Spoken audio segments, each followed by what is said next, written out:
Hello बच्चों, ESPN online classes में आपका स्वागत है। देखो, अपना टॉपिक है असंजनन तथा बहुभ्रूणता। देखो, असंजनन का मतलब क्या होता है? बिना युग्मक संलयन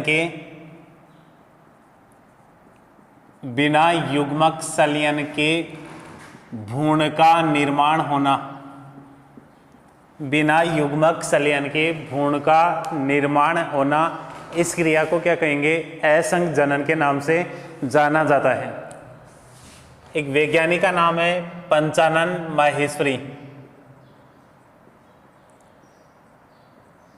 इसने असंजनन को 3 भागों के अंदर बांटा। पंचानन माहेश्वरी ने असंजनन को कितने भागों में बांटा? 3 भागों में। पहला आता है अनावर्ती, दूसरा आवर्ती और तीसरा आता है अपस्थानिक। देखो, पंचानन माहेश्वरी ने असंजनन को 3 भागों के अंदर डिवाइड किया। पहला अनावर्ती, दूसरा आवर्ती और तीसरा अपस्थानिक। अनावर्ती, इसका मतलब है यहाँ पे गुरु बीजाणु मात्र कोशिका।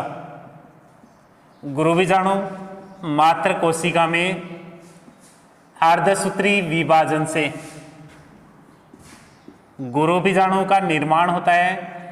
ये जो गुरु बीजाणु है, 4 गुरु बीजाणु का निर्माण होता है। ये जो 4 गुरु बीजाणु है, ये यहाँ पर अगुणित भ्रूण का निर्माण करते हैं। अगुणित भ्रूण का निर्माण करते हैं। तो इस प्रकार के असंजनन को अनावर्ती असंजनन कहते हैं। देखो, गुरु बीजाणु मात्र कोशिका में अर्धसूत्री विभाजन होता है, जिससे 4 यहाँ पे गुरु बीजाणु बनते हैं। इनमें से कोई भी गुरु बीजाणु यहाँ पे अगुणित भ्रूण का निर्माण करेगा। इस प्रकार के असंजनन को अनावर्ती असंजनन कहते हैं। दूसरा आता है इसमें आवर्ती असंजनन, जो गुरु बीजाणु मात्र कोशिका होती है।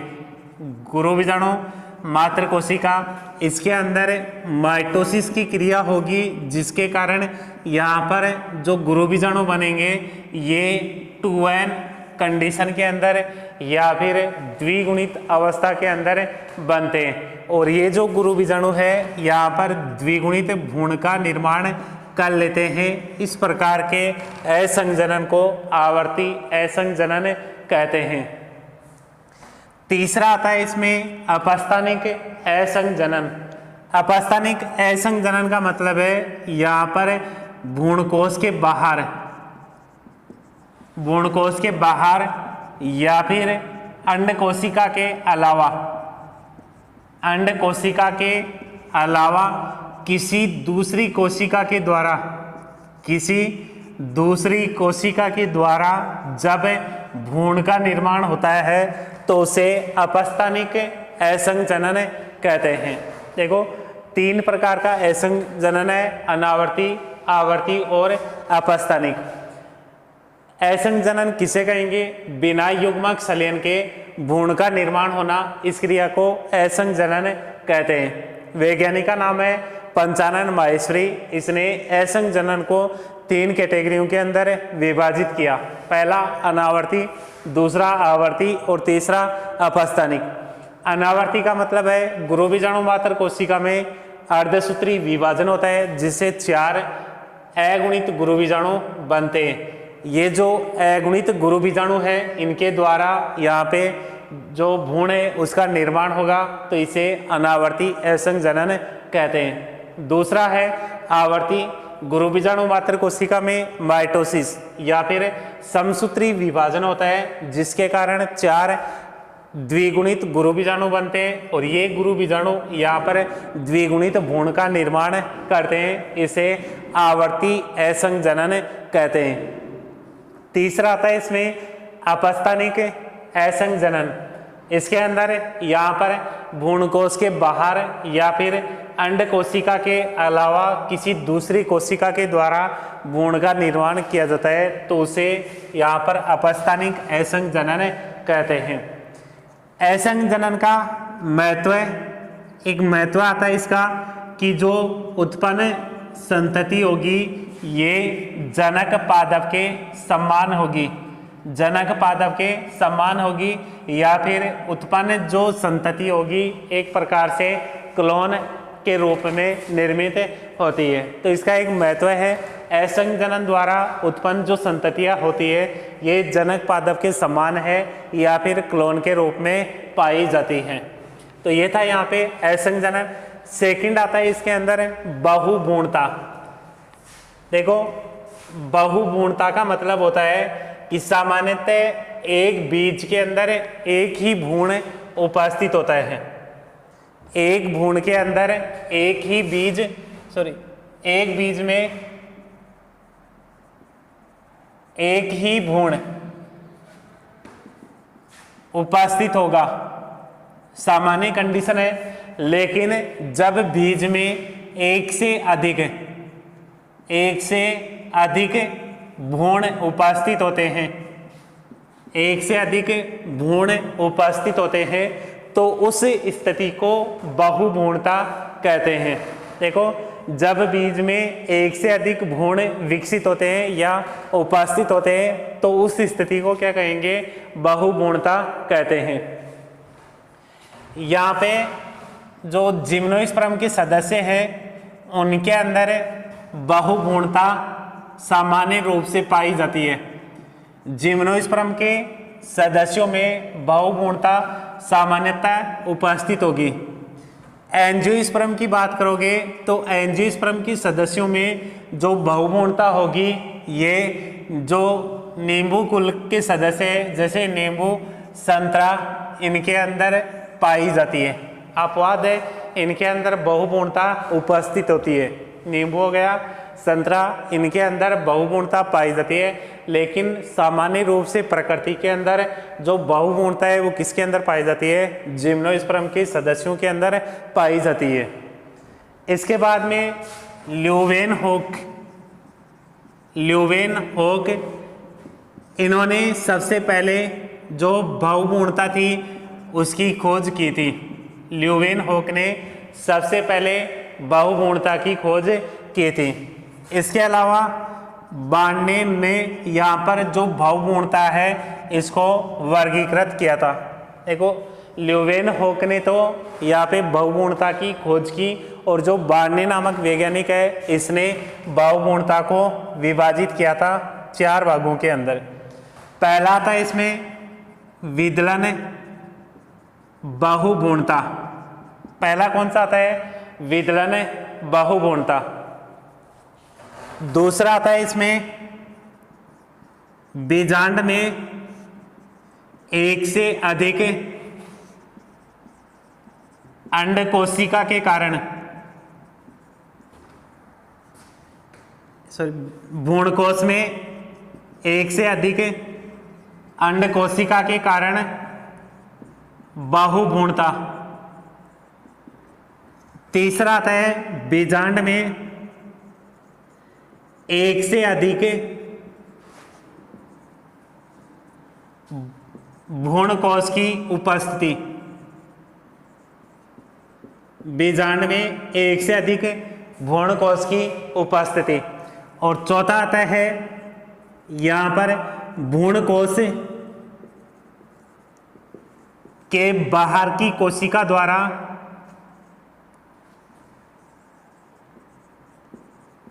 भ्रूण का निर्माण। देखो बहुभ्रूणता, एक से अधिक भ्रूण का निर्माण हो रहा है।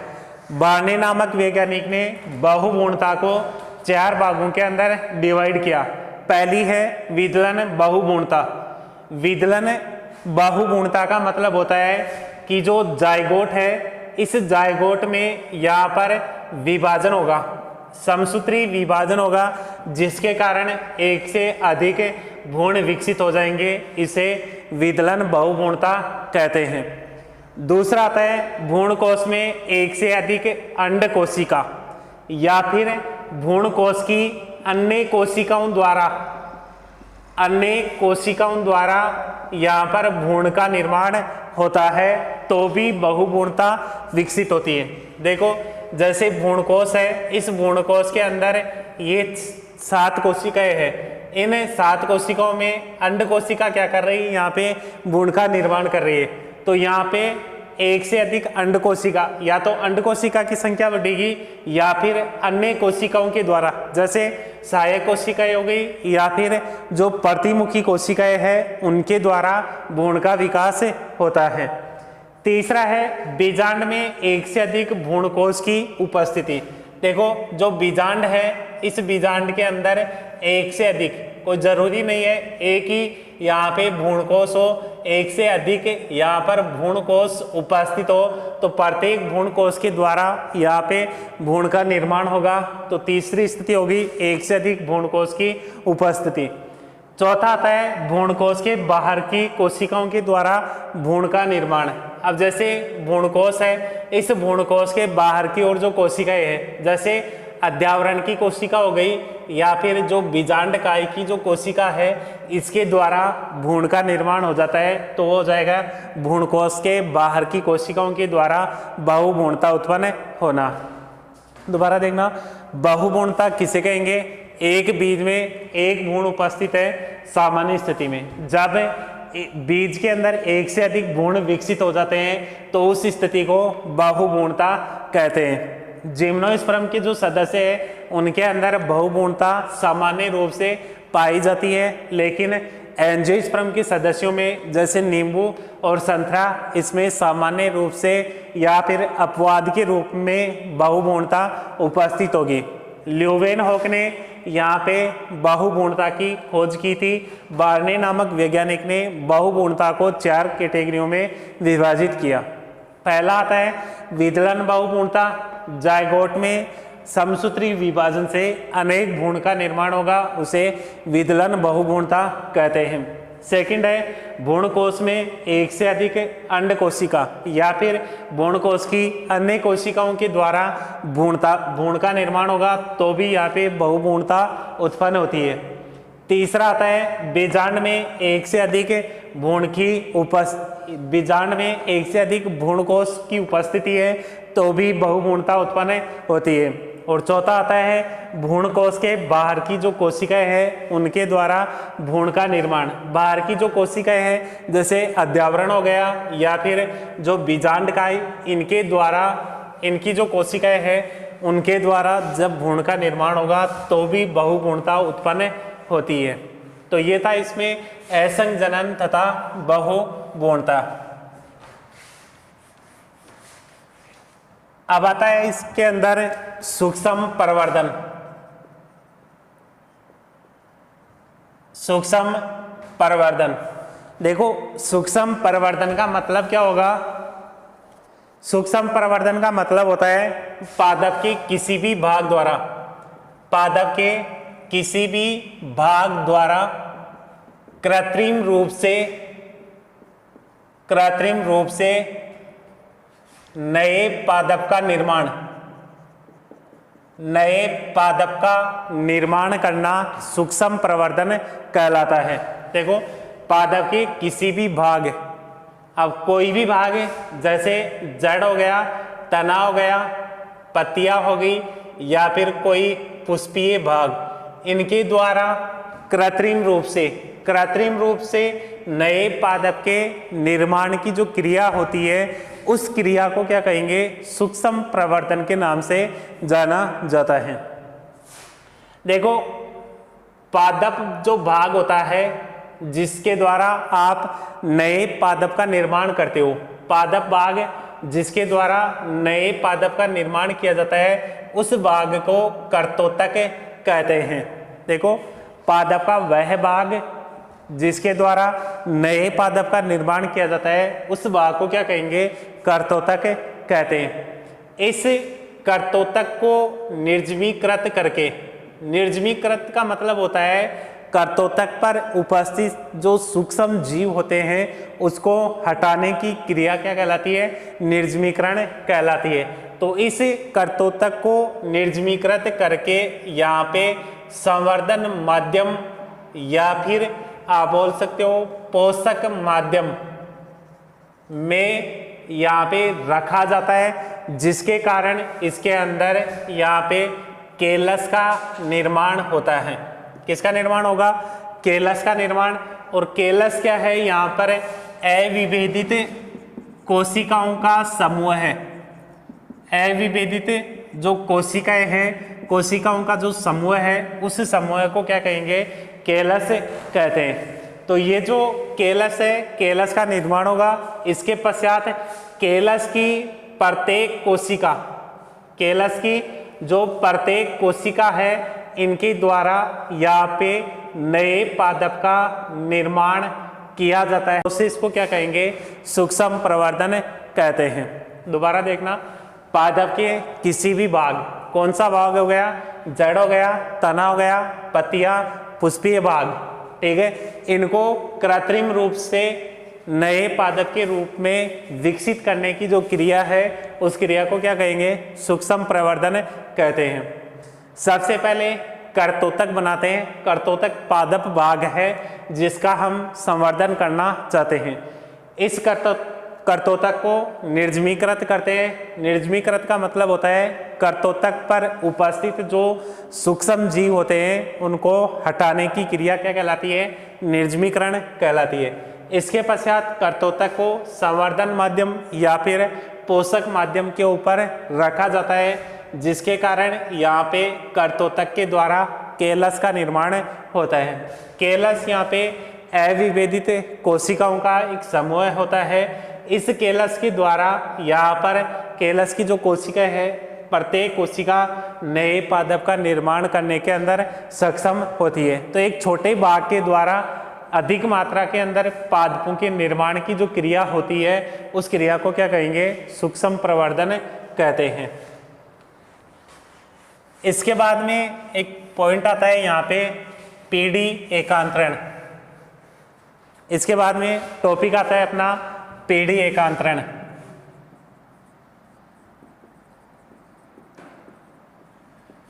देखो, पीढ़ी एकांतरण का मतलब होता है कि जो एंजियोस्पर्म के जो सदस्य होते हैं,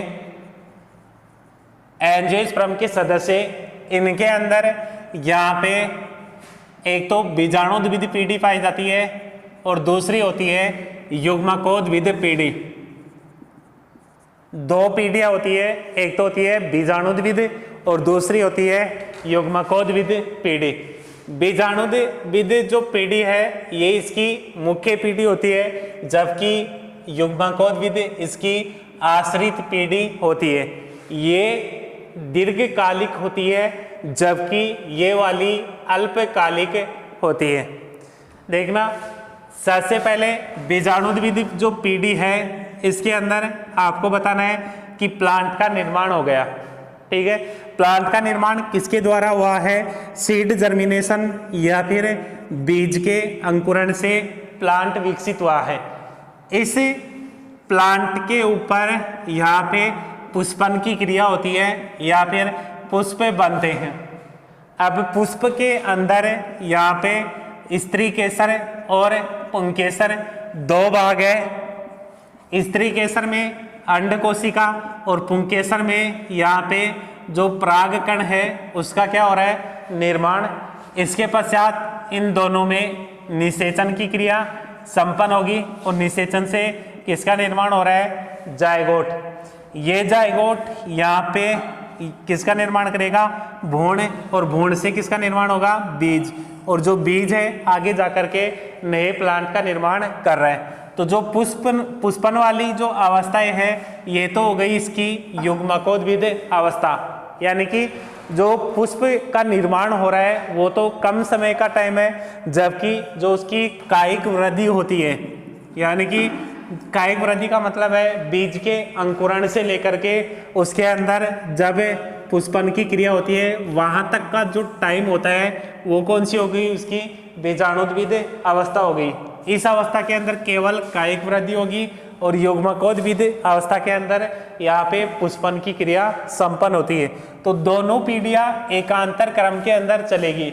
एक बार बीजाणुद्विध पीढ़ी आती है, उसके पश्चात युग्मकोद्विध पीढ़ी आती है। दोनों पीढ़ियों के एकांतर क्रम को क्या कहेंगे? पीढ़ी एकांतरण कहते हैं। युग्मकोद्भिद और बीजाणुद्भिद पीढ़ियों के एकांतर क्रम में आने की जो घटना होती है उस घटना को क्या कहेंगे? पीढ़ी एकांतरण कहते हैं। एक ना दोबारा, यहाँ पे जो एंजियोस्पर्म है उसके अंदर मुख्य पादप तो कैसा हो गया? बीजाणुद्भिद, और आश्रित कैसा हो गया? युग्मकोद्भिद। बीज के अंकुरण से पादप का निर्माण हो रहा है। इस पादप की कायिक वृद्धि के पश्चात इसमें पुष्पन की क्रिया होती है। पुष्प के स्त्री केसर पुंकेसर में, यहाँ पर स्त्री केसर में अंडकोशिका और पुंकेसर के अंदर परागकण निर्मित होते हैं। निषेचन से जायगोट का निर्माण होगा। जायगोट 2n या फिर बीजाणुद्भिद अवस्था प्रदर्शित करता है। जायगोट से लेकर के पादप या बीज का अंकुरण, ये तो हो गई इसकी 2n अवस्था, और जो पुष्पन वाली अवस्था होती है वो हो गई इसकी n अवस्था। बीजाणुद और युग्मकोद्भिद दोनों पीढ़ियां एकांतर क्रम में चलती रहती है। इस प्रकार के एकांतरण को क्या कहेंगे? पीढ़ी एकांतरण कहते हैं। अब आता है इसका टॉपिक, चैप्टर के अंदर लिखा था अपन ने भ्रूण का परिवर्धन।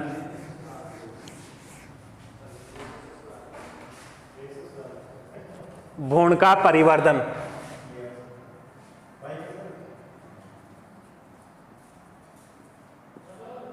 देखो जो द्विबीजपत्री पादप है उनके अंदर भ्रूण का परिवर्तन किस प्रकार से होता है। एक वैज्ञानिक है हेनस्टीन, इसने कैप्सुला पादप में भ्रूण परिवर्तन की क्रिया का अध्ययन किया था। कैप्सुला पादप के अंदर भ्रूण के परिवर्तन की क्रिया का अध्ययन किया था। अब देखना, सबसे पहले यहाँ पे जायगोट का निर्माण हुआ था। इस जायगोट में समसूत्री विभाजन होता है जिससे दो कोशिकाएं बनती है। एक बनती है शीर्ष कोशिका और एक बनती है आधारी कोशिका। दोनों कोशिकाएं पुनः विभाजित होगी। यहाँ पे 4 कोशिकाएं बनाती है। 4 कोशिकीय अवस्था को चतुष्टांक कहते हैं। 4 कोशिकीय अवस्था को क्या कहेंगे? चतुष्टांक कहते हैं। इसके पश्चात 4 कोशिकाएं यहाँ पर पुनः विभाजित होकर के 8 कोशिकाएं बनाती है। 8 कोशिकाओं की समूह को अष्टांशक कहते हैं। 8 जो कोशिकाएं हैं इस समूह को क्या कहेंगे? अष्टांशक कहते हैं। इसके पश्चात यहाँ पर जो 8 कोशिकाओं का जो समूह है इसके अंदर परिणत विभाजन होता है, जिसके कारण बाहर की ओर तो डर्मेटोजन वह अंदर की ओर आंतरिक परत का निर्माण होता है। देखो 8 कोशिकीय जो अवस्था है अष्टांशक है। इस कोशिकीय अवस्था में परिणत विभाजन होता है जिससे बाहर की ओर डर्मेटोजन और अंदर की ओर आंतरिक परत का निर्माण होता है। अब देखना, जो डर्मेटोजन है इसके द्वारा भ्रूण की परतों का निर्माण होता है। किसका निर्माण होगा? भ्रूण की परतों का निर्माण होगा। जबकि जो आंतरिक परत है इसके द्वारा प्राक ऐदा का, साथ ही जो भरण ऊतक होता है उसका क्या होता है? निर्माण होगा। आंतरिक जो परत है इसके द्वारा किसका निर्माण होगा? प्राक ऐदा व भरण ऊतक का निर्माण होता है। देखो जो आधारी कोशिका होती है इस कोशिका में 6 से लेकर के 10 कोशिकाएं निर्मित होती है। इन 6 से लेकर 10 कोशिकाओं के अंदर जो शीर्ष कोशिका होगी ये तो यहाँ पे निलंबक का कार्य करती है, जबकि इसके अंदर जो इसकी आधारी कोशिका होगी वो यहाँ पे चुस्कांग का कार्य करती है, निलंबन का निर्माण करती है, जो कि यहाँ पर कार्य क्या करेगी? चुस्कांग का कार्य करती है। इसके अलावा इसकी जो आधारी कोशिका होगी इसके द्वारा मूल गोप का निर्माण होता है। किसका निर्माण होगा? मूल गोप का निर्माण होता है। देखो आधारी कोशिका के द्वारा 6 से 10 कोशिकाएं बनती है, जिसके अंदर ऊपर की ओर जो कोशिका है वो निलंबक का निर्माण करती है। इस निलंबक के द्वारा चुस्कांग का निर्माण होता है, जो कि यहाँ पे पोषक पदार्थों का अवशोषण करता है। जबकि जो आधारी बाकी कोशिका है उसके द्वारा मूल गोप का निर्माण होता है। इसके अलावा इसकी जो आधारी कोशिका होगी इसके द्वारा मूल गोप का निर्माण होता है। जो कि इसके अंदर ऊपर की ओर जो कोशिका है वो निलंबक का निर्माण करती है। इस निलंबक के द्वारा चुस्कांग का निर्माण होता है, जो कि यहाँ पे पोषक पदार्थों का अवशोषण करता है। जबकि जो आधारी बाकी कोशिका है उसके द्वारा मूल गोप का निर्माण होता है। इसके अलावा जो शीर्ष कोशिका बचती है, इसके अंदर जो शीर्ष कोशिकाएं होती है ये आकार के अंदर निरंतर वृद्धि करेगी और वृद्धि करने के पश्चात यहाँ पर 2 पालियों का निर्माण करती है। किसका निर्माण करेगी? 2 पालियों का। और जो 2 पालियां है ये द्विबीजपत्री पादपों के अंदर 2 बीज पत्रों का निर्माण करती है। इस प्रकार से द्विबीजपत्री जो पादप होते हैं उनके अंदर जो भ्रूण होता है वो 2 बीज पत्रों की सहायता से ढका हुआ होता है। ये जो 2 पालियों वाली या फिर द्विबीजपत्री जो अवस्था है इसके अंदर जो भ्रूण होता है ये हृदयाकार संरचना के अंदर पाया जाता है। कौन सी संरचना में पाया जाता है? हृदयाकार संरचना के अंदर उपस्थित होगा। इस संरचना के अंदर इनके बीज के अंदर यहाँ पे भ्रूण उपस्थित है, ये इसके बीज पत्रों का निर्माण करता है। अब जो भ्रूण है इस भ्रूण के आधारी भाग में तो यहाँ पर मूलांकुर भाग उपस्थित होता है, जबकि जो शीर्ष भाग होता है उसके अंदर प्रांकुर भाग या फिर जो प्रांकुर चोल होता है वो पाया जाता है। इस प्रकार से द्विबीजपत्री पादपों के अंदर जो भ्रूण होता है उसका परिवर्धन होता है। दोबारा देखना, हेस्टी ने कैप्सुला नामक पादप में जो भ्रूण का निर्माण है उसका अध्ययन किया था। सबसे पहले जायगोट समसूत्री विभाजन द्वारा शीर्ष और आधारी कोशिका बनती है। इनमें विभाजन से चतुष्टांक व अष्टांशक का निर्माण होता है। अष्टांशक में परिणत विभाजन होता है जिसके कारण 2 स्तर बनते हैं, बाहर की ओर डर्मेटोजन और आंतरिक परत। डर्मेटोजन भ्रूण की परतों का निर्माण करता है।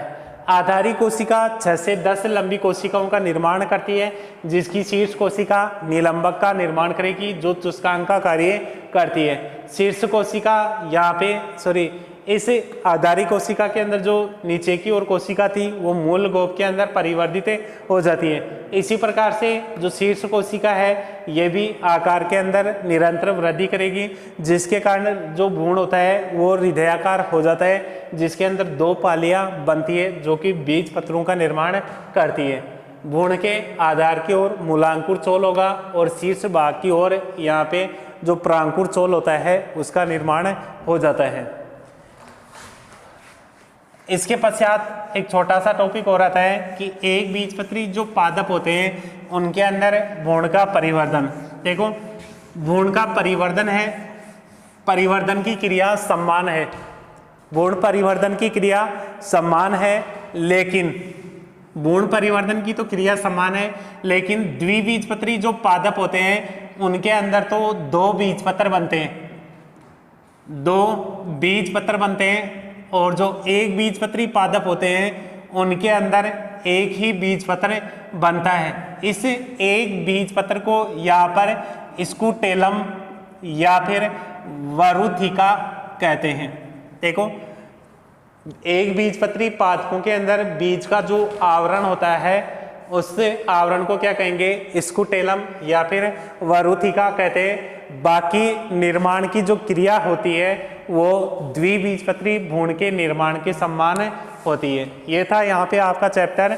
जो पुष्पीय पादप थे उनके अंदर जो लैंगिक जनन की क्रिया होती है उसके बारे में। उसमें आपने ये भी पढ़ा है नर मादा युग्मकोद्भिद का विकास, गुरु बीजाणुदानी, लघु बीजाणुदानी का निर्माण, उसके पश्चात परागण था, उसके पश्चात निषेचन, भ्रूणकोश था, उसके पश्चात भ्रूण का परिवर्धन, इसके साथ साथ असंग जनन, बहुभ्रूणता इत्यादि इसके अंदर आते हैं। आज के लिए इतना ही।